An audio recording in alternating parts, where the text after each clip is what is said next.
After 5 years of first-hand experience leading advocacy organizations in Latin America, I am convinced that activism is a lifestyle. My name is Alejandro Dali, and this is Me, the Activist, a space to listen and learn from activists from all over the world. Interviews will be with people who are challenging me, questioning me, and with whom I don't necessarily agree, but who I deeply admire. Everybody can be an activist. Here we will learn how to do it together. Hello, everyone. Welcome to a new episode of Me, the Activist. Today I have a wonderful guest that I love. Uh, Rumaitha is amazing. I met her, I think that was 2019 in a climate reality project training. And then she was one of the guest stars that helped me through my applications to do grad school because she is that amazing. Rumaitha, welcome. It is a pleasure to have you here on board with us.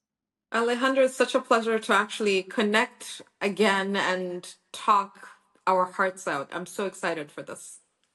I am same. Uh, Rumaitha is from Oman, but actually, if you want, when you start saying sharing a bit more on your journey, also on your personal journey, and she's an amazing climate advocate, like one of the best in the Middle East, but also in the world. The amount of like barriers that Rumaitha has like shattered is like amazing. So we want to start with the beginning. If we go to the very first of your story, how did your advocacy journey started? What was that moment when you say like, this is the moment that everything started? So I so I don't really have like an aha moment of when I wanted to be an advocate. I think it just happened naturally, but for me I think it all stems with my love for nature and my love for the environment, and that I have a really clear memory of. It started when I was 10. My dad is a big fan of the National Geographic. So, obviously, before social media and the internet, people used to subscribe to magazines. And my dad used to have mail to him a magazine every month from National Geographic. And one of them, in one of the summer months in the 90s, was a cover of an Omani sea turtle. And that was the very first time ever that I realized that we actually had turtles in Oman. And I was just fascinated. I read the full cover story, cover to cover, and I was like so impressed. And I told my dad, like, if we have this, why can't we go and see them? And he was like so surprised. He was like, but you can see them. It's just that you haven't asked to actually see them before because obviously we were young. And yeah, that season when, so obviously we have a lot of nesting sites in Oman. So one of the nesting places actually is very close to my mom's family's house, back in the eastern side of Oman. We live in the capital, so that's like around 3 hours to 4 hour drive. And I was just fascinated, like looking at things happening in real time, seeing a turtle lay eggs. And I think from there on, it was like, you know what? This is what I need to do in my life. This is what I'm going to study. This is what I'm going to dedicate my life for. I kind of knew from then. And it just happened naturally that I became a marine scientist and studied everything that has to do with the ocean, which was so fascinating. Still find it fascinating to this day. And yeah, I am who I am because of that, I would say, because of the turtle. That's such a wonderful story. I didn't. I got your friend. I didn't know it. I'm like, what? And throughout your journey, I mean, the connection with the sea has been like a clear connection, like through different roles that you have like had, but also different experiences. Um, I remember, I think so, but correct me. You were the first Omani women that went to the Antarctica. Yeah, to the How was South that? Pole. That that's an adventure that I don't think I would do again because it was so cold. It took 56 days to actually reach the pole, which is just insane. If you could just imagine being in the cold for that amount of time, skiing 8 hours a day, it's just insane. But I think that actually perhaps was the very first time that I actually saw the main impacts of climate change really in front of me as well. That made me kind of shift also, not only focusing on the environment but also talking about climate. And the main reason behind that, it's a very famous story. If you search for me, you'll hear the story. But the story is that we were camping one night after a really long skiing day of 8 hours. And while we were kind of relaxing, the sky was for the very first time very clear. So we're all very mesmerized by seeing so many stars that I don't think any one of us has ever seen that close proximity, because there's no light pollution, right? And while we were really enjoying that, we were actually disturbed by crackling sounds. And our leader, so the lead was like, I think there's an avalanche coming, so clear everything and run away. And he was like, and we don't know, right, if the avalanche means that the crack was coming towards our side or if it was going the other side. You don't know. It's dark. It's nighttime, right? So we fled as much as possible. And I think that's when things really kind of clicked in my head. I was like, this shouldn't be happening. Like, what is this? Like, we're struggling for our lives right now because of something that we actually did to the environment. But yeah, that was kind of a shocker, but luckily the next day we survived because they actually did hit the other side. And we were kind of safe from the whole avalanche experience, which was very scary because you didn't know if you would, and you could imagine that you don't have even phones or internet connection to tell your family that you love them for the very last time if you were to be buried with an avalanche. But yeah, we survived to live another day. And I'm thankful to life that you did. I mean, no, no, no, no, Or else we no. wouldn't have met, you know? It's like, no, no, no, no, no. You're too amazing for that to happen. It's like, no, no, no, no, no, no, no. Wow. Like, I hear it sitting in awe. Like, wow. Because is this fun fact? When we met, um, Rumaitha decided to share her story in front of a crowd of like I don't know how many people, like maybe like thousands, um, and she got selected to share her story. Um, and when I think of you, I always think of somebody that is very technical but has completely mastered the art of connecting people through emotions, which is fundamental in the climate crisis.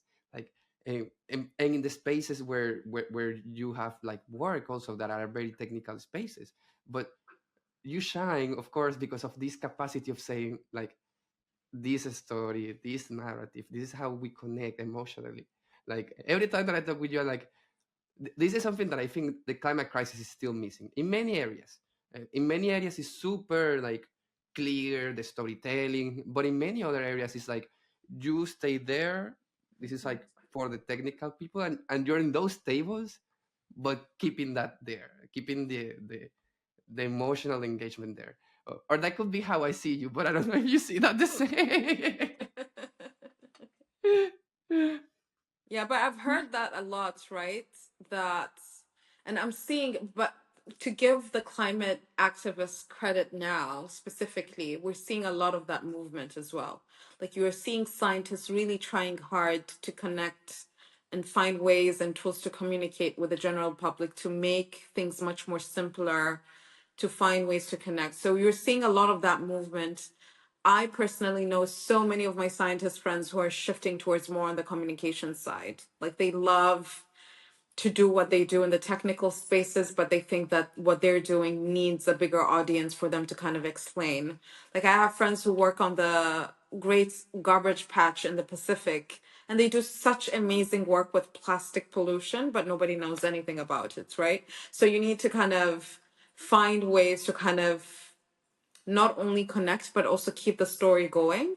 And you were seeing that movement now happening with maybe because we're younger, maybe we're not like the old fashioned scientists that we know of, that is trying to kind of do that. We're seeing a lot of movement as well in social media and TikTok. There's so many scientists coming in trying to kind of break down those technical barriers as well. So yeah, and we need to do more of that. There's always a need to do more of that because literally every single person you speak to, at least within my context, that is not in the space, knows nothing about what's happening in the world, and that really annoys me. And I need to kind of find ways to connect with them and tell them that this is really something that you need to really have all your heart and soul in, and stop using plastic, for instance. That's a very simple example, you know? Yeah. Of course, and 100% agree. Um, Going back to your journey, I'm curious to hear what do you think is the most meaningful memory you have in your in your advocacy journey. There's many things that you have done, but if you have to choose like a memory, like this was so meaningful to me, which would that be? It's a very recent one, by the way. So this happened. So Arman had a, just to give context, and then I'll go back to the what happened. So Oman had its largest ever, well, not this, its largest ever recent cyclone in 2021. This was the very first time ever that this cyclone actually went up north. The pattern in Oman, usually it's basically, it hits the southern areas of Oman. So people in the south know a lot about cyclones and how to survive them. This was the very first time it went all the way up north, and it shocked everyone because you don't have the basic climate resilience skills that you do. And with that context, during COVID, obviously during lockdown, we were all finding ways to kind of make ourselves busy.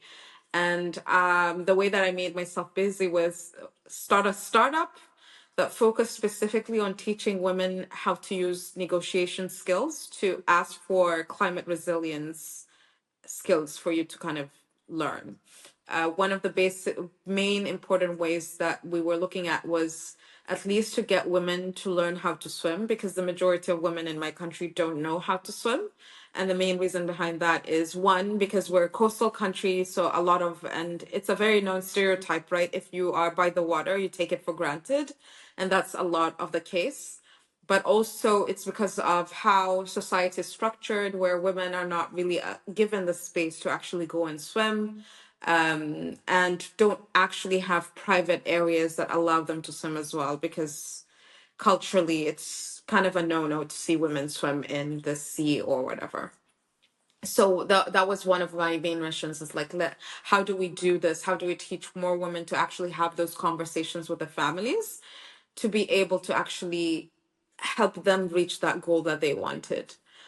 So we had the example of one of the girls who was within the area that the cyclone hit, but this was actually a few months before.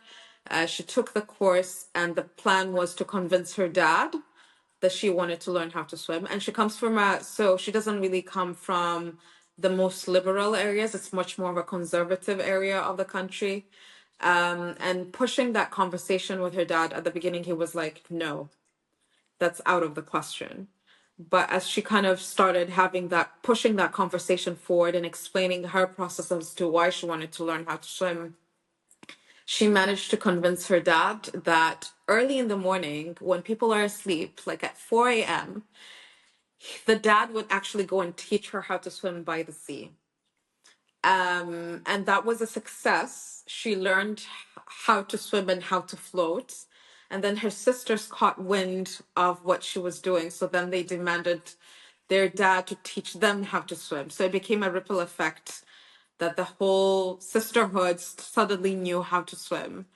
And that was a success. And then that ended up going to the neighbor saying, oh, we learned how to swim now, so maybe you can convince your dad. And that just kind of became a kind of a ripple effect there.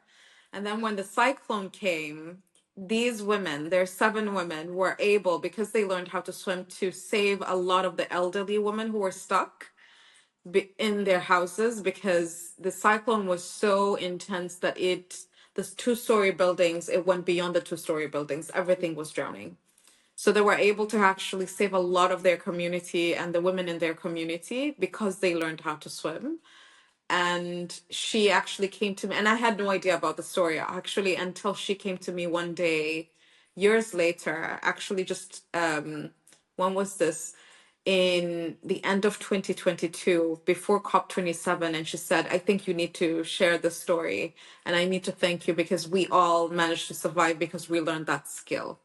And for me, I was like, I just wanted to teach one single woman how to learn how to swim, and now it's an entire community that's helping each other how to kind of better have that conversation.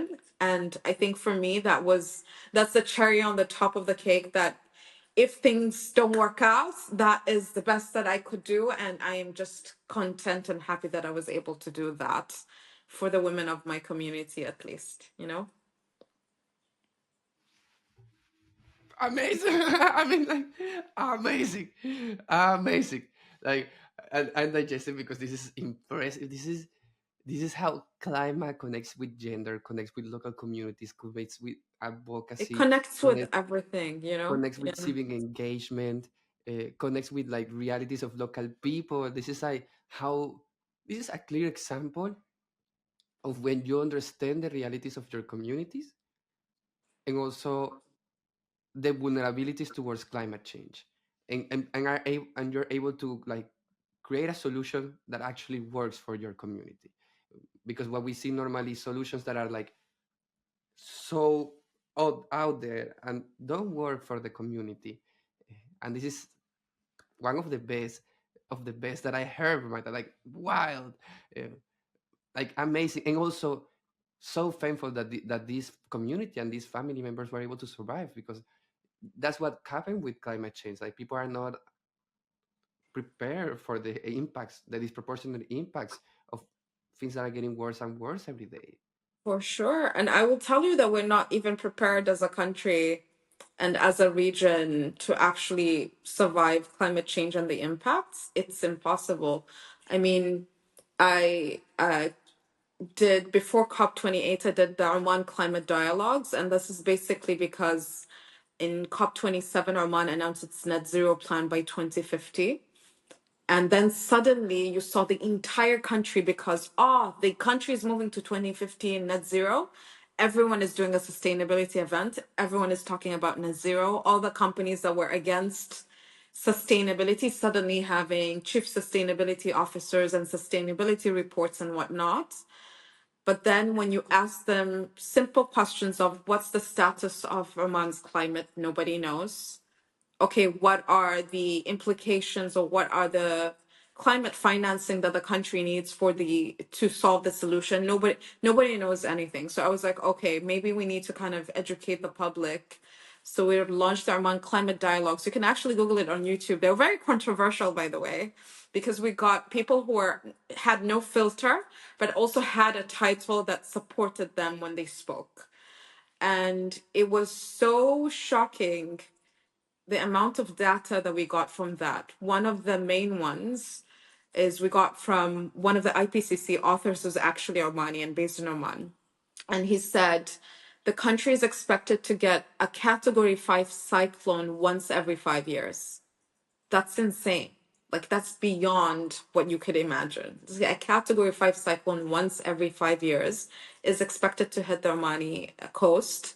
And in terms of financing, you need a minimum of 500 million for each one, $500 million for each one for the country to recover, because it's not resilient enough to actually sustain this amount of impact. So I think we need to kind of have these discussions more, right? For all of us, all over, wherever you are, like find those details that you have, information that you have to push the conversation, because without data, without this knowledge, I think we're all going to be stuck in the same situation and repeating the same thing, rather than building climate resilience within us all, you know? Completely agree. You make me think also of like, what is also super interesting is having these climate conversations, not necessarily in the countries where people are expecting to have these climate conversations.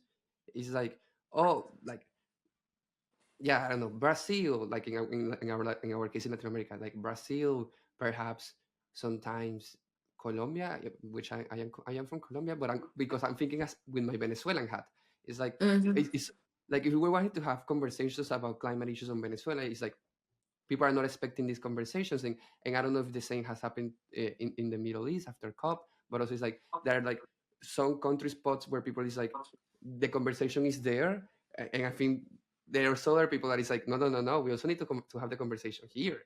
Like the conversation is Yeah, not only there.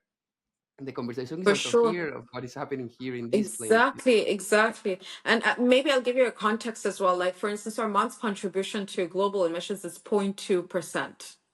So people are like, oh, we're not even big. We don't need to do anything. I'm like, but you're seeing the impact. So if you're not going to do something for yourself, at least for your future generations, because this is going to be insane if you're not really going to do anything. And all of us have a role to play and have a bigger impact than we ever can think of. We converse with people from around the world, like I'm having this conversation with you and passing on that knowledge and vice versa. So why don't you have that conversation just because, oh, my contribution is small, then no. I mean, we all have to have this conversation, and it needs to be a collective effort, because at the end of the day, if we don't have this for all of us, then you'll have those simple nations that are coming in and just not giving consensus for everyone because they don't believe in it, because we don't have these discussions, you know? Yeah. Completely agree. Going back to your story, we talk about the most meaningful, which was already amazing. But if you have to choose the most challenging moment that you face in your advocacy journey, which would that be? And it could be like physically or emotionally challenging, um, or something that you said like this was actually very tough. Like overcoming this was actually very tough. I would say personally, it would be the job opportunities that come in. So I come from a country that's, I mean, all jobs are driven by fossil fuels.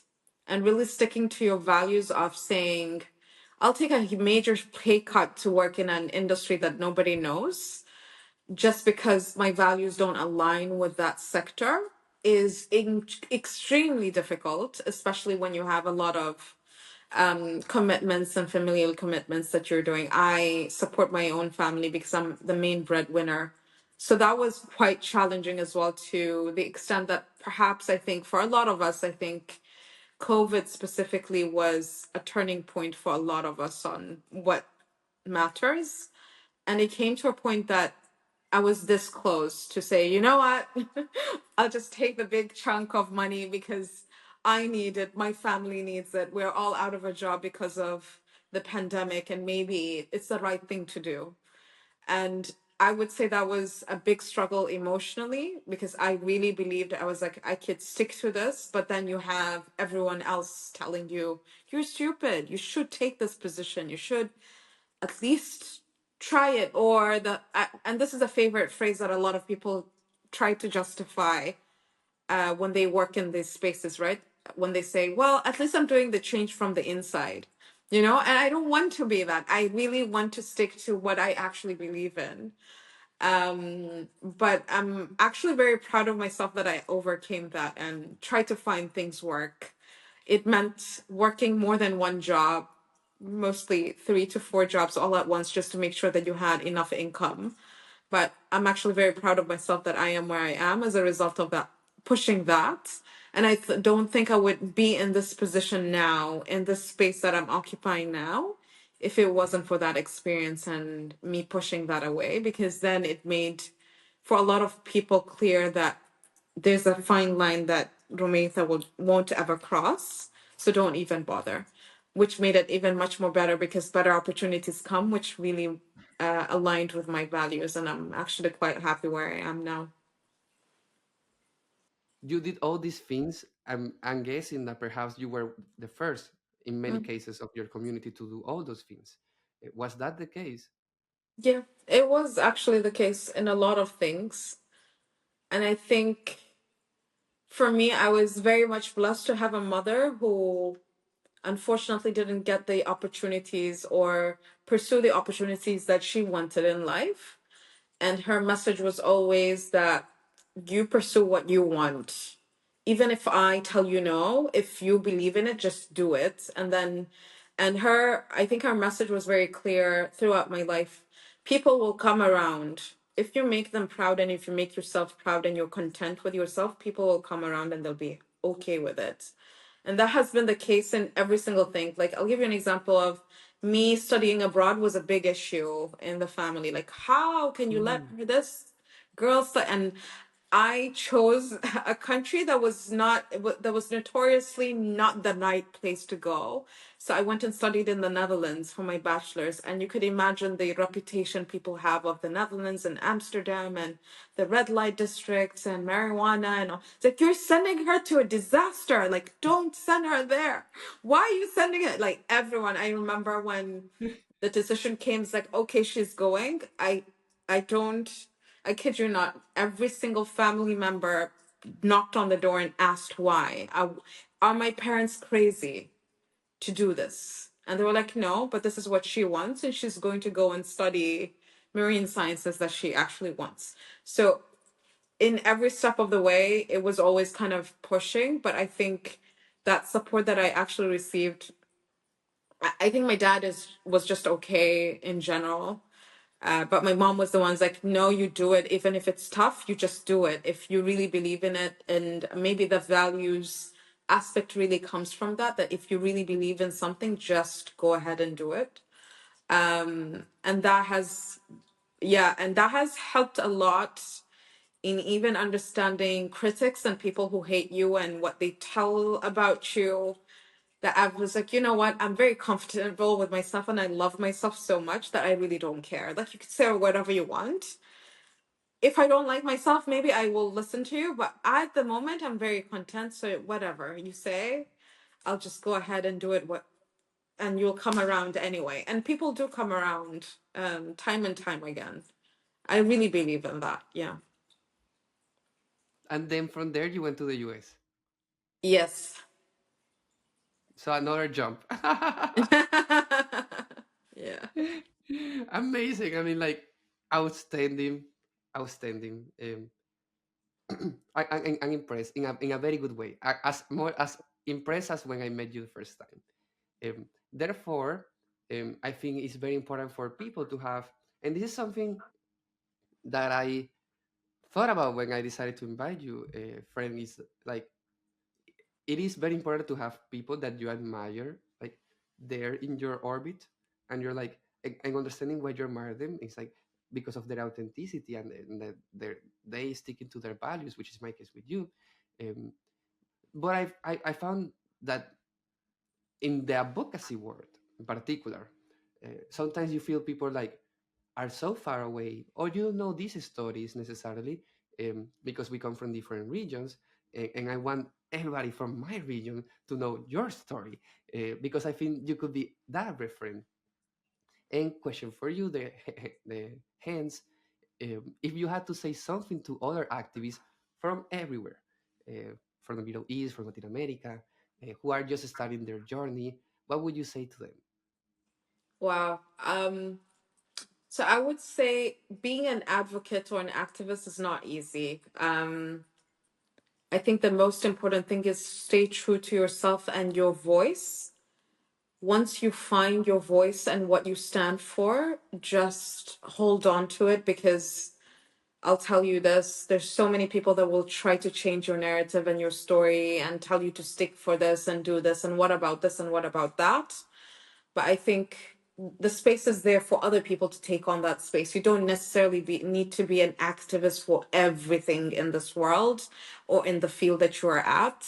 It's okay to be a specialist in something that's specific.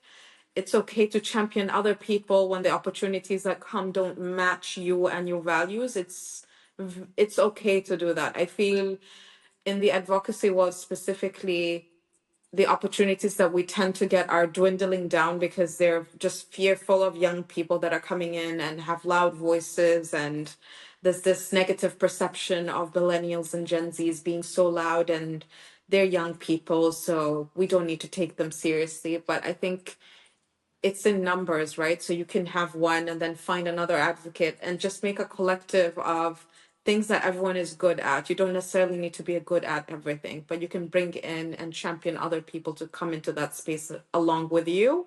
And that kind of gives more opportunities for everyone to actually have more space to actually push on that message that we're all pushing on. be it the climate, be it mental health, be it whatever that you're advocating for. But I think it's very important to stay true to yourself. But also, most importantly, is to take care of yourself. Sometimes it's a lonely journey, but sometimes it's so stressful. There's a lot to do all at once. And it's okay to say no to opportunities that come for you to take care of yourself and your mental well being. Without doing that, then you're stretching yourself too thin, and that message becomes you start questioning yourself. What are you doing? Why are you here? And you shouldn't be in that. You shouldn't reach that position, right? You should always feed yourself and your soul in a way that you're able to kind of give to the cause that you really believe in and to stick to the values that you actually have. So, yeah, have fun while you're doing it as well. Have fun. That's a key one. But also something that you mentioned that is fundamental is you don't have to be an activist for everything, because you get burned out. And Yeah, and I'll and give you an example. I got one example of being asked to be part of the mental health space. And if you could talk about climate change and mental, I was like, I'm not an expert. I have no idea whatsoever about this. I could kind of tell you generally, but it has nothing to do with me. So find someone else. And they made it so difficult. I was like, you know what? I'll bring you this person and they're amazing and this is their bio and just take them. It has nothing to do with me, you know? And I think it's okay to actually do that and suggest someone else, because why do you need to actually get into a space that you're not well versed in anyway? You don't need to be an expert in everything for sure. that's one of the traps of the system. It's like, because we need to be better at promoting other people. I think that's a key lesson of like advocacy. As you continue in the path, it's like this is something and I see nowadays like, wow, this opportunity is like literally made for this person. And I forward like it goes to me and it's like, I'm not the right person to this, but this is the right person to this. Like this person, like that's the story that you want. um Yeah, and it's exactly. this capacity to also um, balance the but I want to like several things, because it's like sometimes you want recognition, so once you also like want the opportunity, um, but sometimes you also want to see other people, like no, you always want to see other people grow and you don't know how to help them, and you're balancing all of that as an advocate. But I think the compass there is something that you mentioned already several times, is your values. If you Yeah, stick to them, and in advocacy is so important to stick to them, you will make the right choices. for sure, for sure. I totally agree. And trust me when I tell you, recognition will come when you least expect it. From the least expected source, the recognition will come if you just continue being true to your work and what you do. And not necessarily, the whole cloud of I want to be famous. I want to that's not being an advocate anyway. That's wanting to have a purpose of being famous and that's it. But recognition will come. Rumaitha for the win! For the win, yes! Somebody say! For the people that are listening, and if you like it, just agree with us. Whatever you want. Yes to everything. Exactly, exactly. I love it. We're gonna go to a quick rapid fire, friend. Hmm. So three quick questions, and you answer me with whatever is on the top of your head, of your mind. Um, First question: a song that has inspired you in your advocacy journey. Marvin Gaye, Mercy Me. Yes, I love when people have it like super there. It's like here. It's always there. It's always in my head. And he talks about climate change in that song. It's yes, Yeah. yes out of yes. Second, what book is currently on your night table? I actually have it. Where is it? It's actually a novel. If I don't know where it is, but wait, I need to find the name of the book. but it's by this new author that it's a chick lit book. It's a novel about a woman that's kind of going through a lot of a divorce, but then she actually is a survivor of cancer. And how do you kind of go about living the minimalist life of capturing the most 100 important things to you? I can't remember the name of the book because it's somewhere here and I can't find it, but I will share the title once I know the name. I'm gonna put it on the notes of the Yeah. episode. Yes, yes, out of Yeah. yes. Yeah. And finally, complete the sentence. Advocacy or activism is three dots. Wow. It's power. It's power to change the world and change yourself in the process. You heard it here first. The amazing Rumaitha from Oman, who has been an inspiration in my life. Thank you so much for connecting, for joining, for sharing, for being you. And I can't wait to see what life goes and the places where it will take you, friend. Yeah, and I can't wait to meet you soon. We need to meet somewhere. So I really hope that the paths cross this time around this year, hopefully in 2024, and we're able to connect and just continue having our amazing conversations that we always do. Amazing. Thank you, everyone, for connecting, and see you in the next episode.